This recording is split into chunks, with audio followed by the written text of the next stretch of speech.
And they, again, very supportive label as well. I released a compilation album last year, or more than that. Yeah, last year. And no, again, it's been great. Tim has been very helpful in supporting. She did a solo album of stuff, of work she had done with other people along the way, and it's a great album. Studio compilation work. So it's called Symbiotica. Yeah, Symbiotica, and it's on low budget. And can you Google this, like YouTube? Can you find YouTube performances? Oh, absolutely, absolutely. So anyone can watch it, just go into YouTube and put Symbiotica? Symbiotica, but if you search under my name, Clara Kebabian, then you'll pull up different tracks. And again, I do a solo performance thing as well. And Kebabian. Kebabian. So yeah, go into YouTube and watch some Clara. Yeah. I want to go back to Exploding Envelope, where Jim Clements was involved as a station manager. Does he have all the tapes preserved? So you have all the shows? I have all the shows. I have the master copies. On 3/4 inch? 3/4 inch and on Super VHS. And DVD?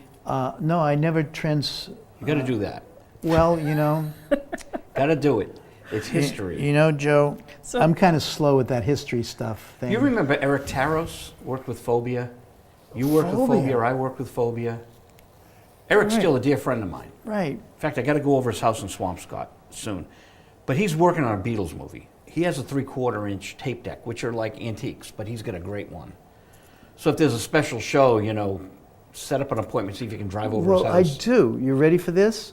Since we're talking among friends here, Birdman Senior on the new album, they chose to resurrect a song I had written with them maybe 10 years ago. And I did a video when I was doing the show with Jim. On the Exploding Envelope, I did a video because I had that license and the facility to do it. Well, now, since they re-recorded it, they want to go back and get the original master 3/4 inch copy. And we're like, where do we go? How do we transfer this to something to bring it on DVD so they can put it on YouTube now? Because it's pretty much the same musical beat, tempo, and everything. Right. And they just remastered it and rejiggled it. So that's what we're doing now. We're trying to find a way. We might go to Diane, a friend of ours works at Harvard, who does work in the video department there. She might transfer it for us, but that's the idea. And Tommy White from Unnatural Acts. I see Tommy occasionally, right. I do see Tommy occasionally. I haven't seen any of those guys because I just Facebook, it's like, hi Tommy, you know. It's kind of like we're all virtual now. All my friends from the scene are all virtual. But it's nice to be in touch with people.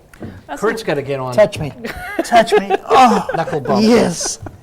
Yes. Kurt and the Count touched. Sorry, your wife was in the room. She saw that. What? I was going to say that Facebook, basically, you're able to connect with people all over the place very easily. Your past comes back. I think like 10, 15 years. Well, I posted that you're on the show tonight, and I put the wincam.org, and so I'm sure a couple of people tune in. Comes the past. No, because it's, you know. Oh, no, absolutely. Again, you got to get him on Facebook. Well, you're on Facebook, so he peeks on yours. In fact, Wayne wants me to. He's trying to set me up on Facebook, and I'm being dragged and screaming there. There you go. Well, the thing is, everyone in the world, you know, then you. That's too big, Joe. Everyone, like, I won't post if I'm going to New York. I will not post it.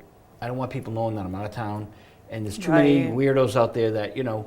So I'll always write, oh, I went to a concert and here it is, and I won't say I'm going here in advance because I don't want people.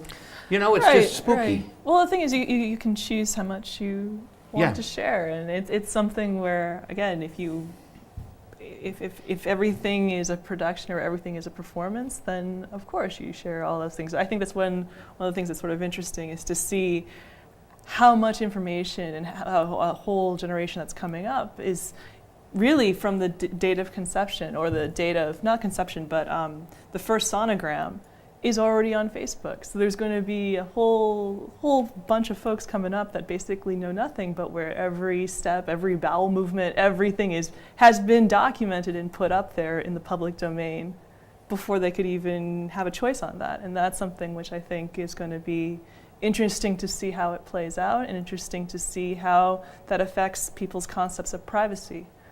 You know, though, when Curt and I were in the Boston scene, it was kind of fun being special, because if we got in the Phoenix, the real paper, we were special, and it wasn't 5 million people from all around the universe on the same page. It wasn't this glut of information because it was very, segmented. You go to New York and there's CBGBs, and there was that scene, and then there was us, Right. and then and we all had our little moment in the sun, and that was kind of fun. Now it's like John Macy said, the audience has become the bands. So he was entertaining, and then all the people he was entertaining wanted to be the entertainers. True. That was his vision. Well, if you want to follow that trail, we can talk about that for a little bit. Clara, go ahead. Yeah, I guess the thing is, like, I would liken it to, again, the concept of the newspaper media versus the blog, and the idea that the blog is free, the blog is ubiquitous, can be available here, can be available in China. And so, again, as the distribution of information becomes easier, you can put out a lot more stuff, you can put out a lot more material, but the ability to break through in a million voices, that's a much harder thing to do. How do you accumulate that mass so that you are heard, so that you are seen? And I think that's something which, in some ways, for putting out music, you're able to you're available to a much larger audience, but to get that audience to listen or pay attention to one track or a full album almost is much harder to do, I think.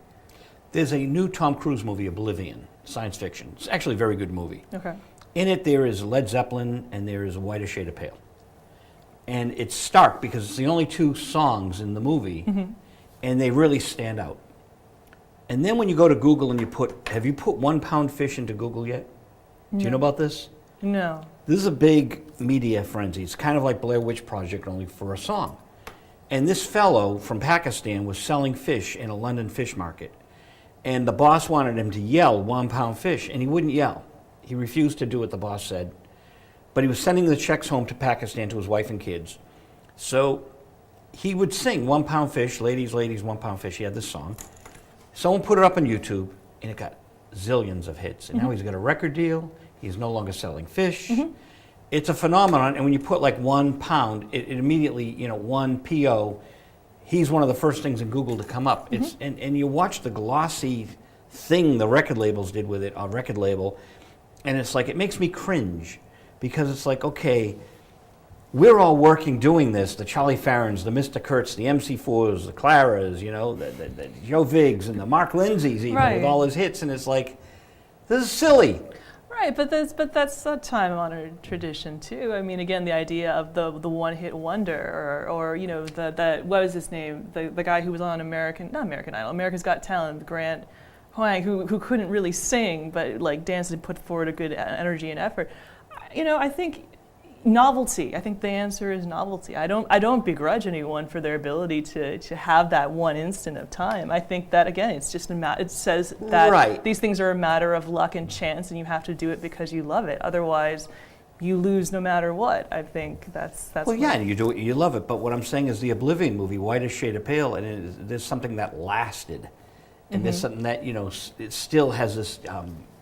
Well, sure, it was taken from a classical piece, Sleepers Awake, I believe, but it's just this wonderful thing in the movie that because there's very little music in the movie, it kind of explodes at you in a nice way. And then there's 1 pound fish.